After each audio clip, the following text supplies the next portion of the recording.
Right ఇక complete details మా editor in chief PV Srinivas అందిస్తారు.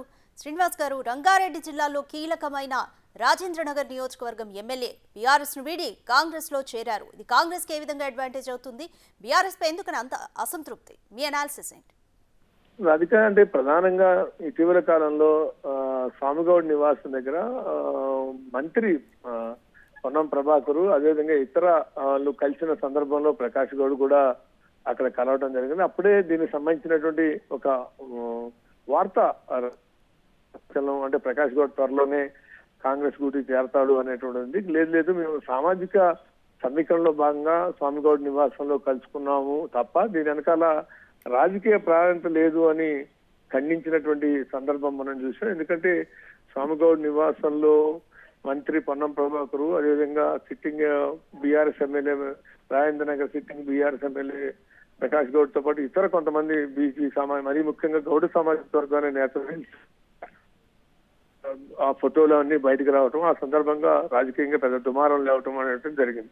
ఇక నెక్స్ట్ ఎపిసోడ్ మెదక్ నలుగురు ఎమ్మెల్యేలు ఎవరైతే ఉన్నారో కొత్త ప్రభాకర్ రెడ్డి కానీ, హైదరాబాద్ ఎమ్మెల్యే మాణిక్రావు కానీ, అదేవిధంగా నర్సాపూర్ ఎమ్మెల్యే సునీత లక్ష్మారెడ్డి కానీ, పటాన్చెరు ఎమ్మెల్యే మైపాల్ రెడ్డి కానీ, గూడెం మైపాల్ రెడ్డి కానీ వీళ్ళందరూ కూడా కలిసిన సందర్భంలో కూడా ఈ నలుగురు ప్రోటోకాల్ కోసం కలిసాము, మాకు ఉన్నటువంటి నియోజకవర్గాలకు సంబంధించిన నిధుల కోసం కలిసామని తలా ఒక మాట మాట్లాడిన సందర్భంలో కూడా ఇదంతా కూడా ఎట్లా జరిగింది అంటే నలుగురు బీఆర్ఎస్ ఎమ్మెల్యేలు, ఎందుకంటే మెదక్ బీఆర్ఎస్ కి గెలిచే ఒక పార్లమెంటు లోక్సభ స్థానాల్లో కొంత బలంగా ఉన్న దాంట్లో మెదక్ ఒకటి ఉంది. ఎందుకంటే మెదక్ లో ఉన్నటువంటి అసెంబ్లీ నియోజకవర్గాలు 7 నియోజకవర్గాలు 6 నియోజకవర్గాలు మెదక్ లోక్సభ రోహిత్ తప్ప మైనపల్లి రోహిత్ తప్ప మిగిలినవన్నీ కూడా బీఆర్ఎస్ ఎమ్మెల్యేలే సిట్టింగ్ ఎమ్మెల్యేలు ఉన్నారు. కాబట్టి అక్కడి నుంచి ఖచ్చితంగా బీఆర్ఎస్ గెలిచే అవకాశం ఉంది అనేటువంటి ఒక సంకేతం ఉన్న నేపథ్యంలో అక్కడ నలుగురు ఎమ్మెల్యేలు బీఆర్ఎస్ ఎమ్మెల్యేలు సీఎం రేవంత్ రెడ్డితో భేటీ కావటం అనేటువంటి కూడా అంటే బీఆర్ఎస్ లో రాజకీయంగా కలకలం సృష్టిస్తే రాజకీయ వర్గాల్లో కూడా పెద్ద చర్చకి దారితీసింది. ఇది కొంచెం ప్రకాష్ గౌడ్ ఇటీవల కాలంలో అంటే ఇవాళ ముఖ్యంగా ముఖ్యమంత్రి రేవంత్ గౌడ్ నివాసంలో మంత్రి పొన్నం ప్రభాకర్ తో భేటీ అయ్యారు. అది సామాజిక సమీకరణలో భాగంగా గౌడు సామాజిక వర్గం యొక్క సమావేశంలో భాగంగా జరిగింది అనుకున్నాను. కానీ ఇవాళ వ్యక్తిగతంగా ఆయన రేవంత్ రెడ్డి నివాసం దగ్గరికి వచ్చి కలవటం అనేటువంటిది ఖచ్చితంగా ఇది ఒక రాజకీయంగా ఒక పెను సంచలనం, పెను దుమారమే. బీఆర్ఎస్ కి ఇది ఒక రకంగా వర్గాలు తీవ్ర ఆందోళన కలిగించే అంశంగా ఉంది. ఎందుకంటే ఇటీవల కాలంలో ముఖ్యంగా బీఆర్ఎస్ లో తీవ్రమైన చర్చ ఉంది. ఎందుకంటే అంటే కేటీఆర్ రిపబ్లిక్ డే రోజు ఒక సుమతి శతకాన్ని పోస్ట్ చేశాడు ఎక్స్ అంటే ట్విట్టర్ వేదికగా. దాంట్లో ప్రధానంగా కుక్కని తీసుకుపోయి బంగారు సింహాసనం కూర్చోబెట్టిన కుక్కే అనేటువంటి పద్ధతులు అంటే ఒక మనిషిని కూడా ఒక ఉన్నత స్థానంలో కూర్చోబెట్టిన ఆయన బుద్ధులు మారము ఆయన అనేటువంటిది ఇండైరెక్ట్ గా అంటే కాంగ్రెస్ గెలవటాన్ని జీర్ణించుకోలేని పరిస్థితుల్లో ముఖ్యమంత్రిగా రేవంత్ రెడ్డి ఆ స్థానంలో కూర్చోవటాన్ని జీర్ణించుకోలేని పద్ధతుల్లో ఆ ట్విట్టర్ లో ఆయన పోస్ట్ చేశాడు అనేటువంటిది ఒకటైతే, మరో ముఖ్యంగా సోషల్ మీడియా వాళ్ళ వేరియర్స్ ఎవరైతే ఉంటారో వాళ్ళ సమావేశంలో 6 నెలల్లో మన ముఖ్యమంత్రిని కేసీఆర్ చేసుకుందాం అనేటువంటి కామెంట్ కానీ, ఇటీవల కాలంలో ఈ ప్రభుత్వం 6 నెలలు ఉండదు 3 నెలలు ఉండదు, ఈ ప్రభుత్వం త్వరలోనే కూలిపోతుంది అని తరచూ అంటే మొదటిగా పల్లా రాజేశ్వరి దగ్గర నుంచి కళ్యాణ్ గారి దగ్గర నుంచి మొదలుపెట్టి తాజాగా కేటీఆర్ వరకు వస్తున్నటువంటి కామెంట్స్ ఏవైతే ఉన్నాయో ఈ కామెంట్స్ అన్ని కూడా టీఆర్ఎస్ లో కొంత జీర్ణించుకోలేని పరిస్థితి ఉంది. ఎందుకంటే టీఆర్ఎస్ వర్గానే మనం ఓడిపోతే ఓడిపోతే డిగ్నిఫైడ్ గా ఉండాలి, ఓడిపోయిన తర్వాత ఒక కొత్త ప్రభుత్వానికి కనీసం 5-6 నెలలు టైం ఇవ్వాలి. 5-6 నెలల టైంలో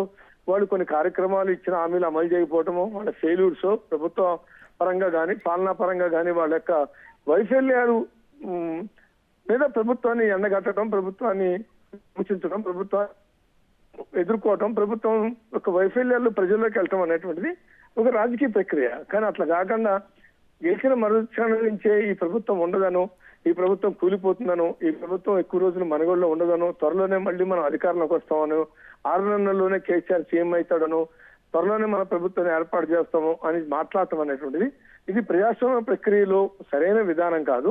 దీనివల్ల అనవసరంగా ప్రజల్లో చులకన అవుతాం, ప్రజల్లో కూడా ఒక రకమైనటువంటి వ్యతిరేక భావన వస్తుంది, ప్రజలు కూడా మనల్ని విశ్వసించరు. మంచికో చెడుకో ప్రజలు ఒక తీర్పు ఇచ్చారు. ఆ తీర్పును మనం గౌరవించాలి, ఆ తీర్పుని కొనసాగించాలి. ఆ తీర్పుకు అనుగుణంగా మనం కొంతకాలం సైలెంట్ గా ఉండాలి. రాజకీయంగా కొన్ని విమర్శలు చేయొచ్చు, విమర్శలు చేయడానికి కూడా ఒక టైం ఉంటది. రాజకీయంగా ప్రభుత్వ వైఫల్యాన్ని ఎండగట్టచ్చు, ప్రభుత్వం యొక్క తప్పుల్ని ఎండగట్టచ్చు, ప్రభుత్వం యొక్క చేస్తున్నటువంటి నడవడికలో వాళ్ళ పాలనలో జరుగుతున్న తప్పుల్ని ఎండగడుతూ మన ప్రజల్లో పోవాలి తప్ప ఈ రకమైనటువంటి ప్రకటనలు, ఈ రకమైనటువంటి వ్యాఖ్యలు అనేటువంటిది ప్రజల్లో మనం ప్రజాస్వామ్యాన్ని గౌరవించటం లేదు, అహంకారపూరితంగా ఒకటిని పోతున్నాం, లేదంటే ఇది ఒక రకంగా ప్రజల యొక్క తీర్పును కూడా అవహేళన చేస్తున్నాం అనేటువంటి ఒక సంకేతం దారితీసే అవకాశం ఉంది. దానివల్ల మన ప్రజల్లో చులకనయ్యేటువంటి ప్రమాదం ఉంది అనేటువంటి చర్చ బీఆర్ఎస్ లో చాలా తీవ్రంగా ఉంది. ఈ క్రమంలోనే బీఆర్ఎస్ లో చాలా మంది తీవ్ర అసంతృప్తితో ఉన్నారనేటువంటిది మనకు ఉన్నటువంటి సమాచారం.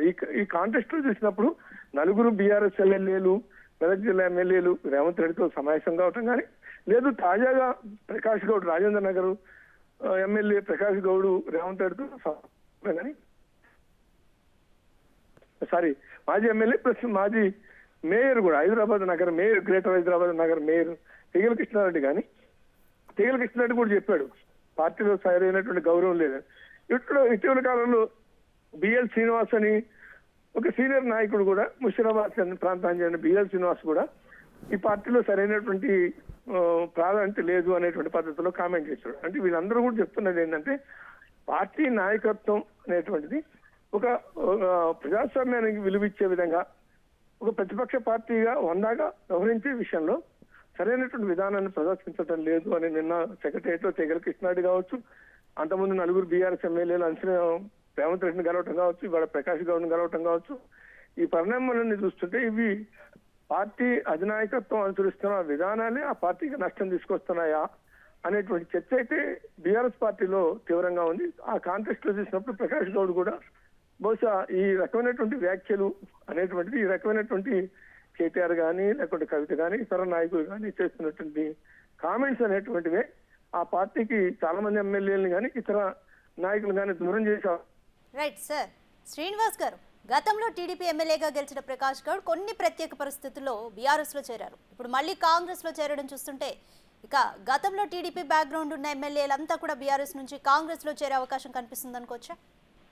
అని అనుకోవటానికి లేదు. సరే, టీడీపీ బ్యాక్గ్రౌండ్ ఉన్న ఎమ్మెల్యేలు కొంత ఎక్కువ అటాచ్మెంట్ పాత టీడీపీ క్యాడర్ తో కానీ, పాత టీడీపీ రాజకీయంగా టీడీపీ యొక్క విధానాలు కానీ, లేదంటే టీడీపీ వాసన ఉన్నటువంటి వాళ్ళు కానీ, కొంత రేవంత్ రెడ్డి టీడీపీ బ్యాక్గ్రౌండ్ నుంచి వచ్చారు కాబట్టి వాళ్ళకి అటాచ్మెంట్ ఉంటుంది అనే ఉద్దేశించి మనం అట్లా అనుకోవచ్చు. కానీ నేను ఏమంటానంటే ఒక్క టీడీపీ బ్యాక్గ్రౌండ్ నుంచి వచ్చిన వాళ్ళే అనేది అనుకోవడానికి లేదు. అనుసరిస్తున్న విధానాలు అంటే ఇప్పుడు ప్రజెంట్ ఓడిపోయిన తర్వాత, అధికారం కోల్పోయిన తర్వాత బీఆర్ఎస్ పార్టీ అనుసరిస్తున్న విధానాలు ఏవైతే ఉన్నాయో ఆ విధానాలు అనేటువంటిది మనల్ని ప్రజలు విశ్వసించరు, ప్రజలు మనల్ని గౌరవించరు, ప్రజలు మనల్ని సులకరంగా చూసే ప్రమాదం ఉంది. కొత్త ప్రభుత్వం వచ్చింది 2 నెలలు అయింది, ఇంకొక 4 నెలలు 5 నెలల్లో టైం దొరుకుతుంది. ఆ తర్వాత ప్రభుత్వం ఇచ్చిన హామీలు అమలు కాకపోవచ్చు, ప్రజల్లోనే అన్రెస్ట్ వస్తుంది, మాకు ఇచ్చిన హామీలు అమలు కావటం లేదు, ఏదైనా కావచ్చు, అది ఇంకోటం అమలు కానప్పుడు ప్రజల నుంచి అసంతృప్తి వచ్చేంత వరకు, అది రైతుల నుంచా, లేదంటే మహిళల నుంచా, యువకుల నుంచా, లేకుంటే ఇతర వర్గాల నుంచో అసంతృప్తి వస్తుంది. వచ్చిన దాకా మనం ఓపిక పట్టాలి. ప్రజల్లో వచ్చిన అసంతృప్తిని అప్పుడు మనం పొలిటికల్ గా క్యాష్ చేసుకోవాలి తప్ప మనమే ముందు అసహనానికి గురయ్యి, మనమే ముందు ఈ ప్రభుత్వం ఉండదు, ఈ ప్రభుత్వం విఫలమైపోతుంది, ఈ ప్రభుత్వం కూలిపోతుంది, ఈ ప్రభుత్వం 3 నెలలు ఉండదు, 2 నెలలే ఉండదు, మనం త్వరలోనే మన అధికారంలోకి వస్తాం, ఇవి మాట్లాడటం అనేటువంటిది ఇది ప్రజల కన్నా, మనం ప్రజల యొక్క అసహనం కన్నా, ప్రజలకు ఉన్న వ్యతిరేకత కన్నా ముందే మనం తొందరపడి ఈ రకమైనటువంటి ప్రకటనలు చేయటం, ఈ రకమైనటువంటి వ్యాఖ్యలు చేయటం అనేటువంటిది ప్రజలు కూడా వాళ్ళకున్న అసంతృప్తి పక్కన పెట్టి మన మీద వ్యతిరేకత పెంచుకునే ప్రమాదం ఉంది. ప్రభుత్వం అమలు చేయటం లేదు, పథకాలు ఇస్తున్న హామీలు అమలు చేయటం లేదని ప్రభుత్వం మీద ప్రభుత్వం రావాల్సిన వ్యతిరేకత స్థానంలో అరే వీళ్ళకి అంత ఓపిక కూడా లేదేంటి, వీళ్ళంత అంత అసహనానికి ఎందుకు గురవుతున్నారు, వీళ్ళకి అంత తొందర ఎందుకు అని మనల్ని తప్పుపట్టే అవకాశం ఉంటుంది. కాబట్టి మనం ఈ రకమైనటువంటి ప్రవర్తన కరెక్ట్ కాదు, ఇది ఇట్లాగే కొనసాగితే ఈ పార్టీ మనుగడే ప్రశ్నార్థకం, పార్లమెంట్ ఎన్నికల తర్వాత ఈ పార్టీకి మనుగడే ఉండదు అనేటువంటి భావన బహుశా ఆ పార్టీలో జరుగుతుందా, ఆ పార్టీలో చర్చకి దారితీసిందా, అందులో భాగంగానే మొన్న బీఆర్ఎస్ 4 ఎమ్మెల్యేలు కానీ, వాళ్ళ ప్రకాష్ గౌడ్ కానీ దాంట్లో భాగంగానే సీఎం రేవంత్ రెడ్డితో భేటీ అయ్యారా అనేటువంటిది అయితే అనిపిస్తుంది. శ్రీనివాస్ గారు, ఎన్నికలకు ముందు కూడా కాంగ్రెస్లో చేరికల పరంపర కొనసాగింది. ఇప్పుడు కాంగ్రెస్ గెలుపు తర్వాత ప్రకాష్ గౌడ్ చేరికతో మొదలైన వలసలు బీఆర్ఎస్లో సునామీ సృష్టించే అవకాశం ఉందా? అలాగే పార్లమెంట్ ఎన్నికల్లో కూడా బీఆర్ఎస్ పార్టీపై ఎలాంటి ప్రభావం ఉండబోతుంది? ఇప్పటికే బీఆర్ఎస్ పార్టీ మీద కొంత అపనమ్మకం, అంటే బీఆర్ఎస్ పార్టీ సరే మేము అధికారంలోకి వస్తామని పూర్తి స్థాయి కాన్ఫిడెన్స్, అంటే అసలు వాళ్ళు ఊహించని, అంటే వాళ్ళు కళలో కూడా ఊహించని ఊహకు కూడా అందని ఫలితం వచ్చింది అనేది అనిపిస్తుంది. ఎందుకంటే బీఆర్ఎస్ పార్టీలో ఉన్న చర్చ ఏంటంటే ఊహించిన ఫలితాలు వచ్చిన రావడంతోనే వాళ్ళు జీర్ణించుకోలేకపోతున్నారు, ఓటమిని అంగీకరించలేకపోతున్నారు. మా నాయకత్వం అసలు మనం ఊహించలేదు, మనం ఓడిపోతామని అనుకోలేదు, అనుకోని ఫలితాలు వచ్చినాయి అనేటువంటి ఒక ఆలోచన నుంచే ఈ ప్రభుత్వం ఉండదు, ఈ ప్రభుత్వం కూలిపోతుంది, ఈ ప్రభుత్వం ఎక్కువ కాలం మనుగడ సాగించదు, మనం త్వరలోనే మన అధికారం చేపడతాం అని ప్రకటించడం వెనకాల వాళ్ళు ఊహించని ఫలితాలు వచ్చినాయి. వాళ్ళు అసలు ఊహకు కూడా ఊహించలేదు, కాబట్టి దాని నుంచి అసహనంతోనే ప్రకటన చేస్తున్నారు అనేటువంటిది వాళ్ళు అంటారు. రెండోది మీరు అన్నట్టుగా ఎన్నికల ముందు జాయినింగ్స్, అంటే ఎన్నికల ముందు ఆ పార్టీ అనుసరించిన విధానాలు కావచ్చు, ఆ రెండు టర్ములు అంటే దాదాపు 9.5 సంవత్సరాలు ప్రభుత్వం అనుసరించిన విధానాలు, అంత ఉద్యమకారులను పట్టించుకోకపోవటము, లేకుంటే ఎవరిని ప్రజల్ని కలవకపోవటం, ముఖ్యమంత్రి ప్రజల్ని కలవకపోవటం, మంత్రులు కూడా సరిగ్గా రెస్పాండ్ కాకపోవటం, ఇవన్నీ కారణాలు. ఈ కారణాల ఫలితంగా వాళ్ళు ఏమనుకున్నారంటే ఎవరు ఏమనుకున్నా కేసీఆర్ ముందు మిగిలిన వాళ్ళు ఎవరు కూడా సరిపోరు. ముఖ్యమంత్రిగా కేసీఆర్ను ఊహించుకొని ఇతరులను ఊహించుకున్నప్పుడు మళ్ళీ ముఖ్యమంత్రిగా కేసీఆర్ కావాలనుకుంటారు, కాబట్టి అనివార్యంగా మళ్ళీ కేసీఆర్ చూసి మాకు ఓట్లేస్తారు అని అనుకున్నారు. కానీ కేసీఆర్ వల్లే ప్రజల వ్యతిరేకత వచ్చిందనే విషయాన్ని వాళ్ళు మిస్ అయ్యారు. అంటే కేసీఆర్ యొక్క యాటిట్యూడ్ వల్ల, కేసీఆర్ అనుసరించిన విధానాల వల్ల ఎవరిని కలవపోవటము, సెక్రటరీ రాకపోవటము, ఉద్యమకారులను పక్కన పెట్టడము, ఇవే మా ఓటమికి కారణం అని అనుకోవటం బదులు కేసీఆర్ చూసి ఓటేస్తారు, కేసీఆర్ చూసి మళ్ళీ మేము 3వ అధికారంలోకి వస్తాము అని అనుకున్నటువంటి ఒక రకంగా అంచనా తప్పు అనేటువంటిది రాజకీయ వర్గాలు కానీ రాజకీయ విశ్లేషకులు కానీ చెప్తున్నటువంటి విశ్లేషణ.